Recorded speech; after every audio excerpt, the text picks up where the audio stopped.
Hey guys, CJW Computers here and welcome to my first video on my channel. I'm a channel primarily about tech and I hope this stays this way. Anyway, let's get right into the video.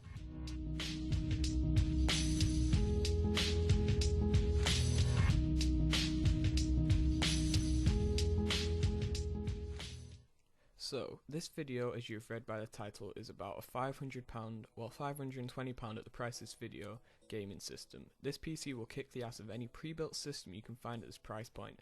I've selected each part of either good past experience with them or a great price performance they have. This setup does not include an operating system, but you could go on Kinguin and get a product key off it for very little, and you could even use Windows 10 as it does not require an activation key for it to work. Let's start with the CPU. The 1151 socket i5-6500 clocked at 3.2 GHz. This CPU is a great budget oriented chip at the price point of around £170. Unfortunately, this is a non-K model, so you cannot overclock the chip, but this probably won't matter because it's great at stock anyway. With this being a quad-core, gaming will be a breeze in CPU intensive games like GTA 5 and Crysis 3. Also, with the additional cores, video editing and rendering will be easy. For example, in Cinebench 15 in a multi-threaded workload, it scores around 550 points. I could have easily gone with a dual core i3 and got better graphics card, but coming from a guy which used to have a Pentium G32, which is a dual core, lots and lots of games now heavily rely on a quad core or more for a pleasurable gaming experience. Now onto the motherboard, the Asus H110MK. This micro ATX motherboard is a bargain and has a great list of features for its price. It has 2 RAM slots and supports RAM speeds up to 2133 MHz with a maximum supported memory limit of 32 GB. There are also 4 6GB SATA ports on the board. In addition, it has 2 3.0 USB ports along with 4 2.0 USB ports. Next part we have is the RAM. I have chosen the HyperX Fury Black 2 4GB sticks. There's not much to say about these except from they are very reliable and very quick, being clocked at 2133 MHz. Now onto the storage, and again, not much to say about this either.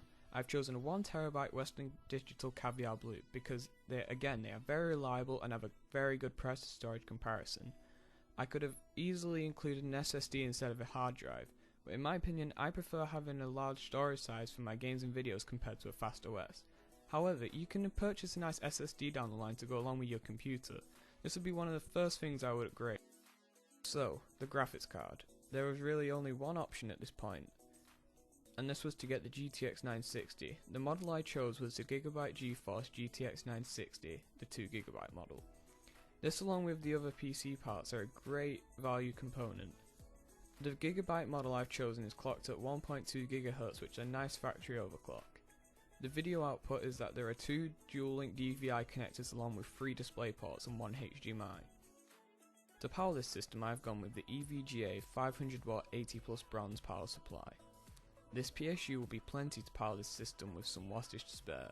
With it being 80+ bronze, it will be around 85% efficient most of the time. I can say from past experiences that this PSU is very quiet and it is a great power supply overall. To house all these parts, I went with a Fractal Design Core 1000 USB 3. This case is brilliant for the price, and the quality will be very good because it's made by the very reputable seller Fractal Designs. The reason I say this is because there are a lot of cheaper cases available and I could have easily gone with them and maybe even got an SSD, but in my opinion those cases are very poor quality and break very quickly. This case supports up to 2 5¼ inch bays and 2 3¼ inch bays. However, in our case we will not be able to use them all because the graphics card size will result in having to take a few out. Anyway guys, that's everything and I hope you enjoyed the video. It'd be awesome if you guys could give me some constructive criticism that will help me improve myself and my future videos. Anyway, if you could please leave a like, comment and subscribe and maybe even follow me on Twitter, I'd be extremely grateful. Anyways, have a great day and see you in your next video.